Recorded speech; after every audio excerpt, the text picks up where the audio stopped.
Hello, good afternoon and welcome to the Midday News.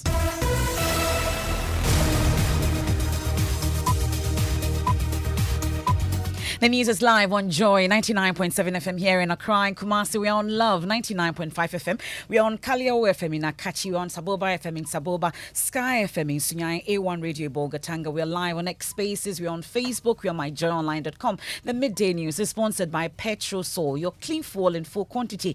Petrosol is always a delightful experience. Also brought to you by Duraplus Ghana Limited, producers of quality PVC and HDPE pipes. And what a tank! Where Duraplus goes, water flows. This afternoon, some senior police officers weighed into ongoing investigations surrounding plot to oust IGP Dampare. We have fresh details as they petition the ad hoc committee, a development that further intensified concerns about deep cracks in the Ghana Police Service. Whilst we were sitting, the petitions were brought to us. Trust us as a committee that there is nothing of consequence that will brush it aside. It's going to be a very comprehensive interrogation. There's more. Security analysts warns of possible hostility in the service if the issues are not addressed. Many of these officers carry sidearms. So when somebody his issues are not being addressed and decides to go postal, we wouldn't like the result. We'll delve into this issue shortly. And 6 major road projects on hold due to funding challenges as government's proposal to restructure $20 billion in external debts kick in. The road is being constructed with a credit facility, and if you are unable to pay, the contractors raise certificate and the banks will not honor the certificate, then there is no point for them doing the work. We'll get to hear from the former minority leader who is warning that the worst is yet to come. The country may not appreciate the level of our crisis, but we certainly should be looking forward to declaring a state of economic emergency. Loan finance projects have been halted. We'll get to take a trip to some of the stalled projects. And I kicked Galamsey out of my kingdom. You can also do same. Paramount Chief of Mampong urges fellow chiefs to join in Galamsey fight. Yes, I can undertake easily. Be selfish. Allow these so-called Chinese people, and I understand majority of them off the record. I don't know even how to term them. They come and bribe us, entice us with money. In my case, knocking fee alone, we can't talk about it over here. I would have put up about 6-story building. Meanwhile, President of the National House of Chiefs calls out mining companies for failing to remit royalties to government and neglecting payment of workers' salaries. Why? Because they owe them a lot. They are not paying. And what is the effect is that they have asked some of the workers to go home. So what do they use the money for? They are not paying statutory fees. Really? Like royalties are not paid. We have sports. Chris Hilton finally responds to the criticism from some officials of the GFA over the performance of the Black Stars. We'll hear from him later. And suspected fake doctor arrested at Konfanochi Teaching Hospital did not attend to patients. We are live at the hospital to hear from authorities. When approached by a senior medical officer, the suspect allegedly became jittery and attempted escaping, but was apprehended by the hospital security. We have that and more in this afternoon's edition of the Midday News. I am Emefa Apawu, and this is your home of independent, fearless, and credible journalism. Please stay on for details.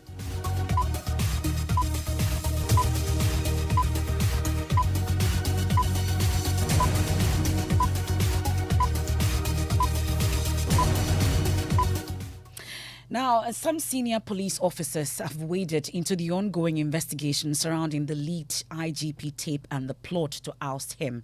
A petition with learning has been forwarded to the ad hoc committee, and this development is further intensifying the scrutiny and the deep cracks of events within the Ghana Police Service. Chairman of Parliament's ad hoc committee, Samuel Atachia, revealed this latest twist after all 4 key witnesses appeared before the committee.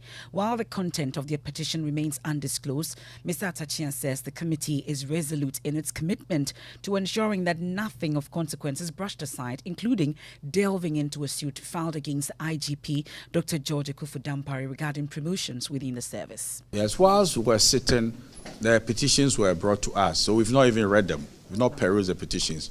But trust us as a committee that there is nothing of consequence that will brush it aside. It's going to be a very comprehensive interrogation. So if people want to aid us to do our fact-finding, we will not block them. We've also just seen that some police officers have even taken the IGP to court in relation to their promotion. So I've instructed that they should fetch the writ so that we know the content of what is pending in court and the rest of it. But first of all, the members are doing some serious reading of what is supposed to be the authentic tape. And that will inform our next, activity. What material is different from what we've used. And then we'll do what we call the proper analysis of the new tape, so-called. But former chairman for Constitutional, Legal and Parliamentary Affairs, Yunusa Hussaini, says the level of partisanship exhibited by the police witnesses before the committee is troubling. It clearly raises matters. They're troubling. Alex Mensah says, as we speak, the police service, which is a bureaucracy, is divided between the MPP and the NDC. Right. That should pose a danger to all of us. Mami, see, if you are invited by the police, or if you are to be protected by the interests of the police service, they are for law enforcement and maintenance of law and order. They are also to protect property and persons, or persons and property. They have values. They serve with what? Integrity. Now, if these values and interests are compromised, then we are not sure that an establishment like the police service, which is a state establishment, can protect the citizens of the state. And that will lead you to what Francis Fukuyama calls political decay. It means that the institution is decaying. That's Yunusa Hussaini there, speaking to my colleague Mamiesi Nyamiche Thompson on Joy News Desk a while ago. Let me bring in the president of the Institute for Security and Disaster Management Studies, Dr. Ishmael Norman. We are grateful for your time here on the Midday News.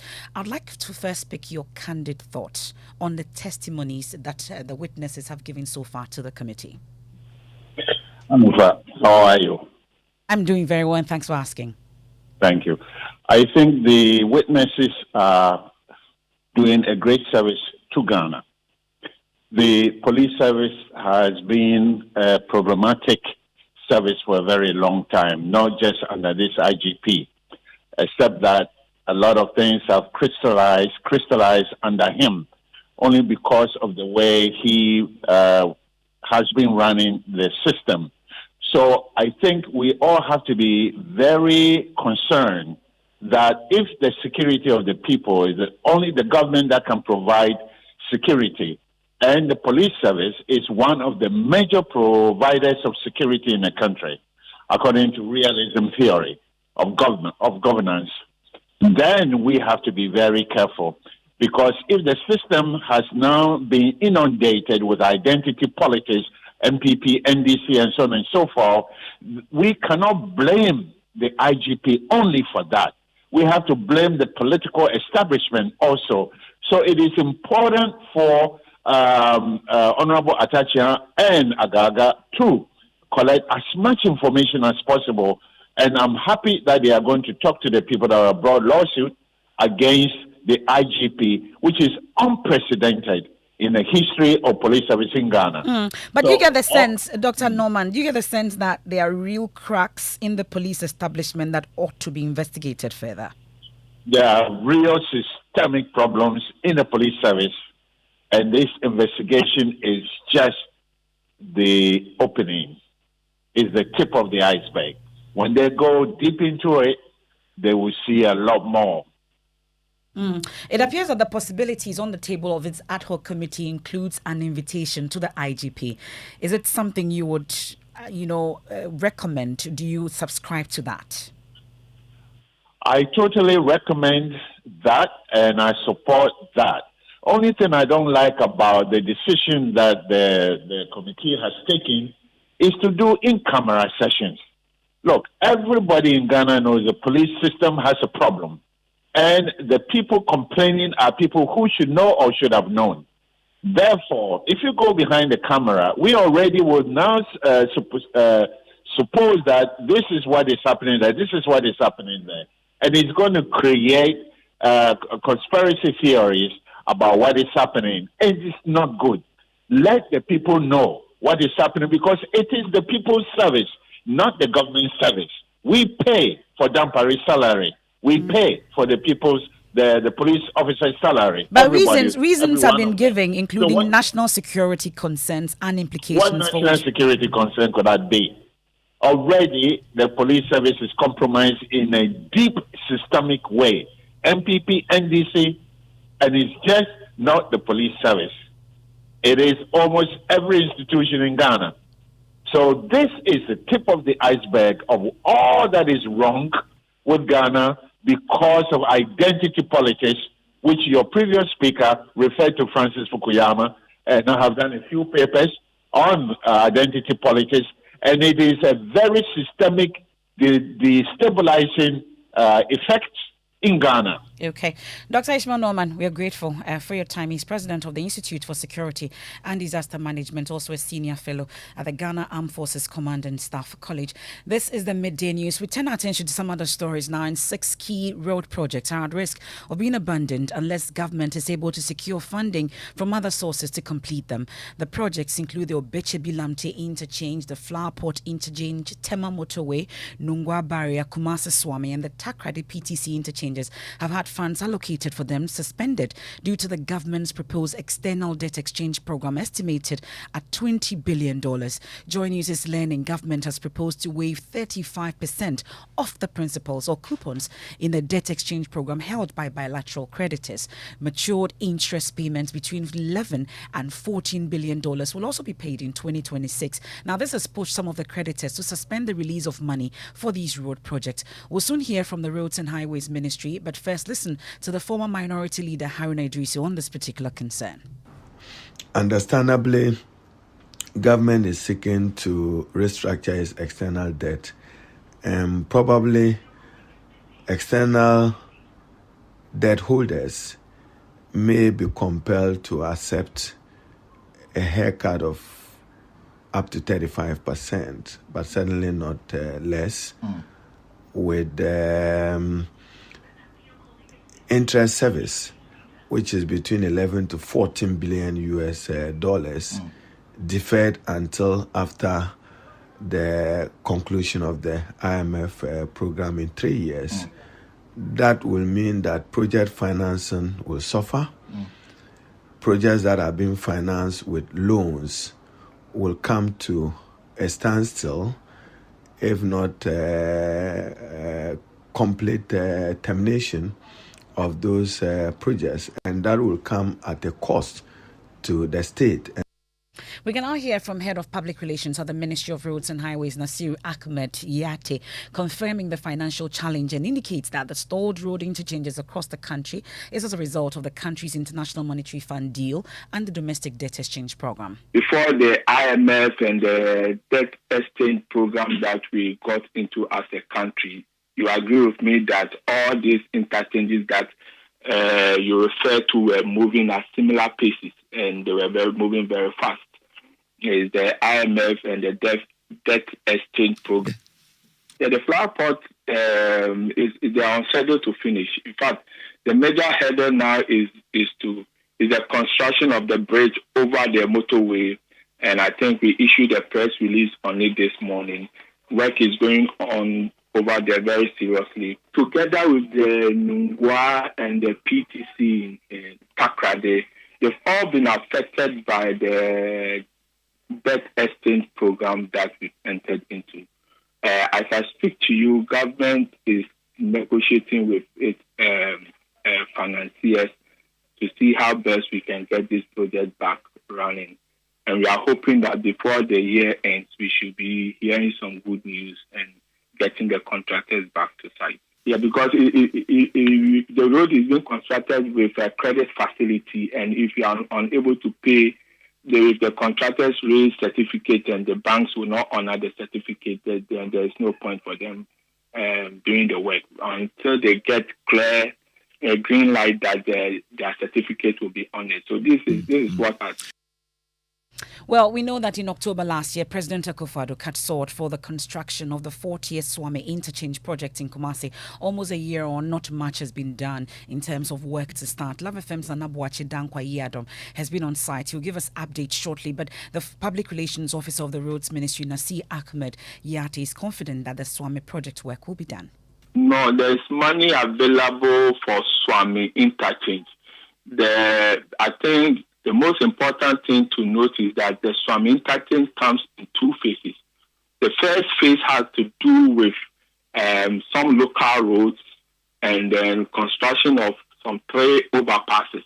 It's important to get that one ongoing so that we can ease the traffic as we start the main Swami interchange. So that is what we are doing now, to create the necessary road diversions, make sure that when we start the main interchange, we will not create traffic confusion around the Swami interchange. And so as I speak to you now, they are relocating utilities and also trying to settle those, we call them projects. Well, that's the promise, but what's the state of the Swami Interchange project? Nana Boachi Dankwayadom joins us via phone. Nana, what can you report?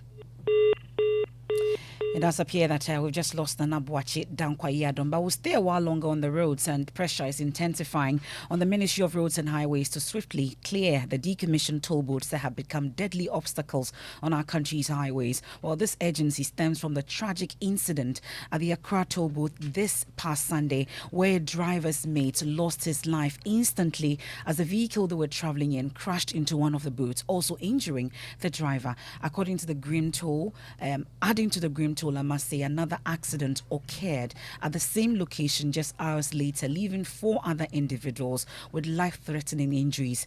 Details as Carlos Kaloni reports from the accident spot. This is the state of the toll booth on the Accra-Tema stretch of the motorway after a fuel tanker plunged into it at around 5 o'clock a.m. Sunday. The driver's mate died on the spot and the driver critically injured. Some eyewitnesses recount the incident.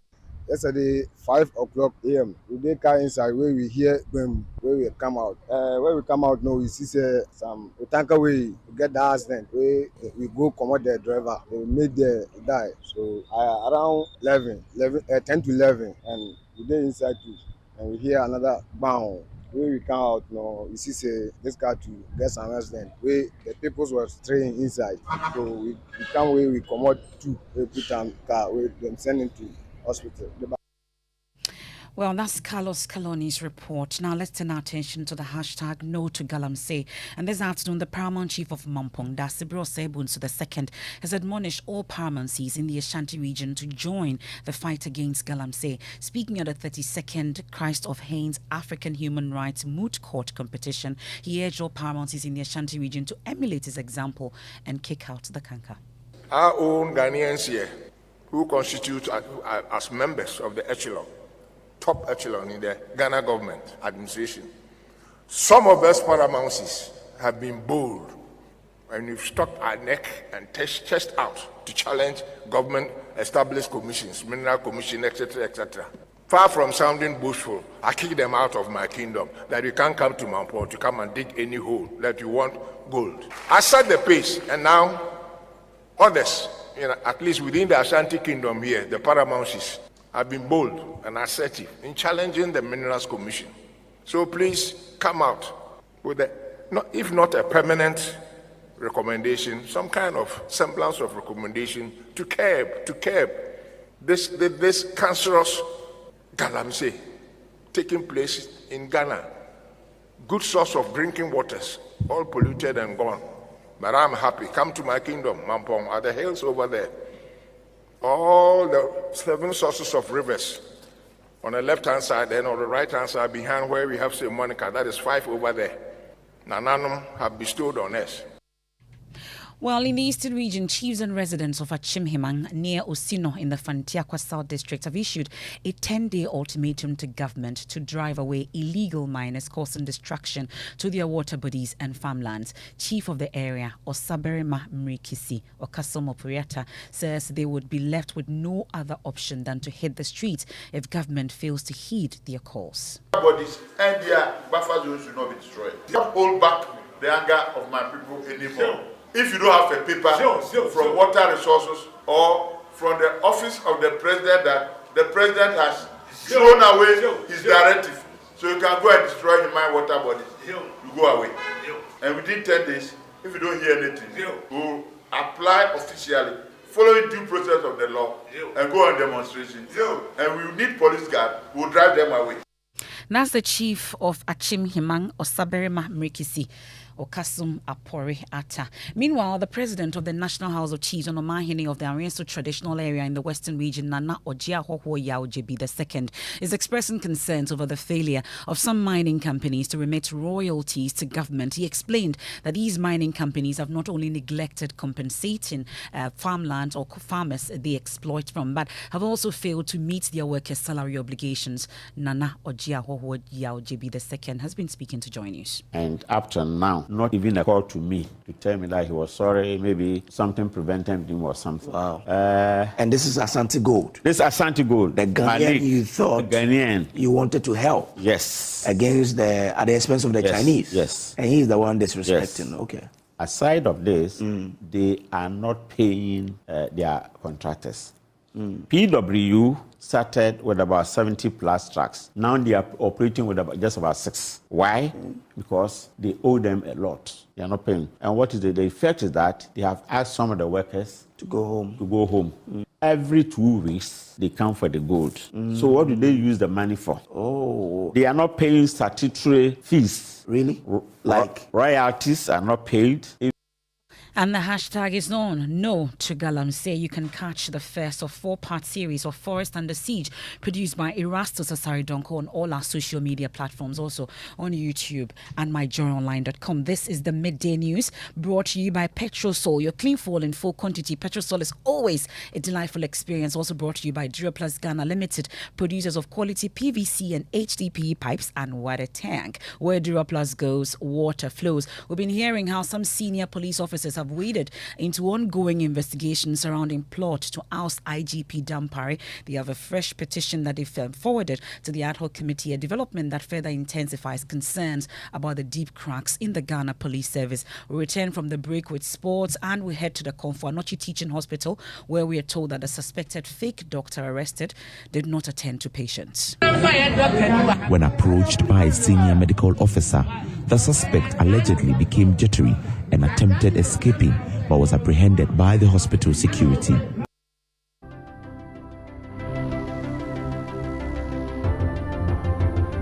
When budgets are tight and money difficult to come by, you want to be sure you get the best value for your money. These are not times to be spending money fixing expensive engine problems because of cheap fuel and lubricants. Drive to a Petrosol station today and buy your quality fuel and lubricants, and rest assured of fuel that lasts long and lubricants that prevent expensive engine problems. Hear the sound. Petrosol, clean fuel in full quantity.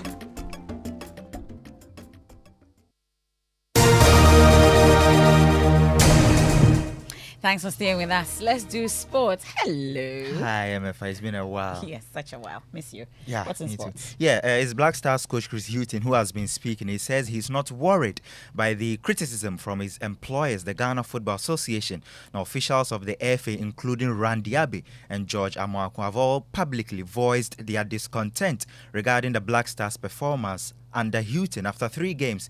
Now, the FA's Vice President, Mark Addo, is the latest man to criticize the Ghana coach. We expect more, and we are Ghana. So what we've seen or what we saw in Qatar, we saw that this team can be quite dynamic. So it's a question of making sure that he's picking all the right players, and also ensuring that the system that he's deploying is quite dynamic enough to be able to break teams down, and so that we can get results.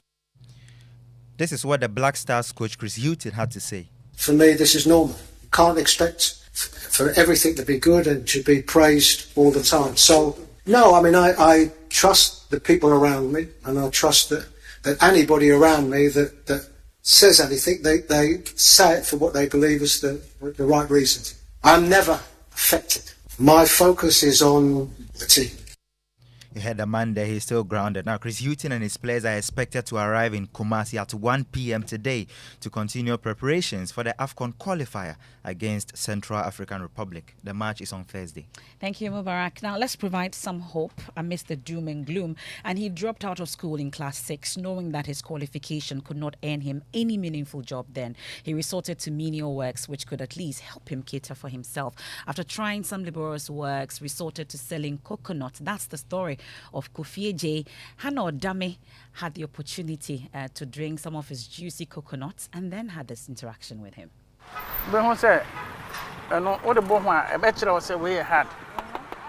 Kofi J has engaged in lots of menial jobs. He's done mason work.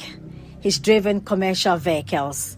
But years ago, he settled on the coconut business. I got engaged in coconut business, though it's difficult because the job requires lots of effort.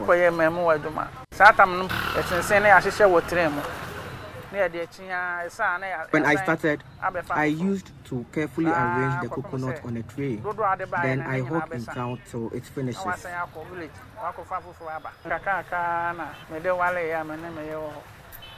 I would say this job has been very beneficial to me because that's all I've been doing, and through that, I have married. I have 6 children now. The youngest is in senior high school, and the eldest is in the university.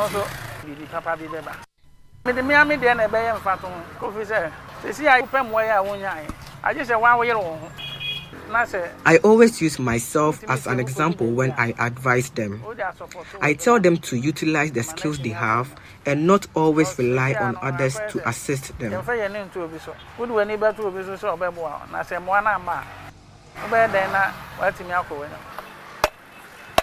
For Joy News, I am Hannah Odame.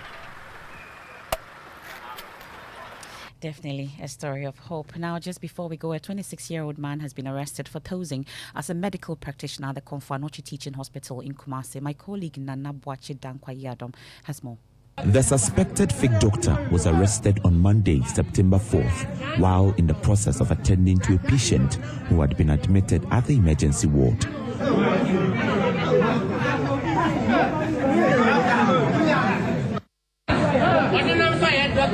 When approached by a senior medical officer, the suspect allegedly became jittery and attempted escaping, but was apprehended by the hospital security. In a video circulating on social media, the suspect is seen wearing a ward uniform while being hauled by the hospital security, who later handed him over to the police. The Konfanochi Teaching Hospital is working with the police to investigate the matter. Reporting for Joy News, Nana Boachi Dankwayadom, Kumasi.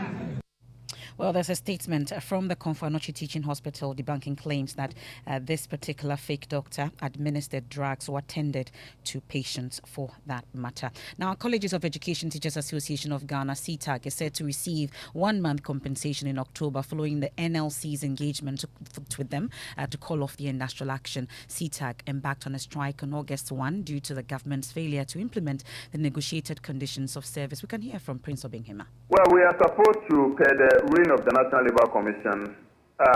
Having worked throughout the year, we deserve 1 month compensation for deserving members. And then that one, they have said they are going to pay it by October, by the timeline they provided. They are collecting data on that one by 15th of September, and then by October it should be paid. We are also supposed to be given 3 weeks leave each of the teachers because we worked throughout the year. Even though you are compensating us, the labor law requires that we rest.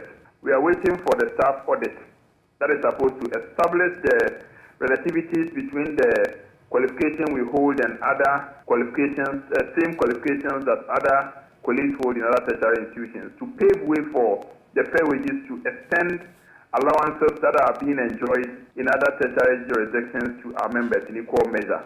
We expect that the National Labour Commission will referee that at the end of the day, all those things will be fully complied with. And that's it for the Midday News on Joy 99.7 FM here in Accra, and Kumasi on Love 99.5 FM. Affiliates across Ghana's 16 regions on myjoyonline.com. There's more stories. I am Emefa Apawu, living word with Pastor Mensa Otabil.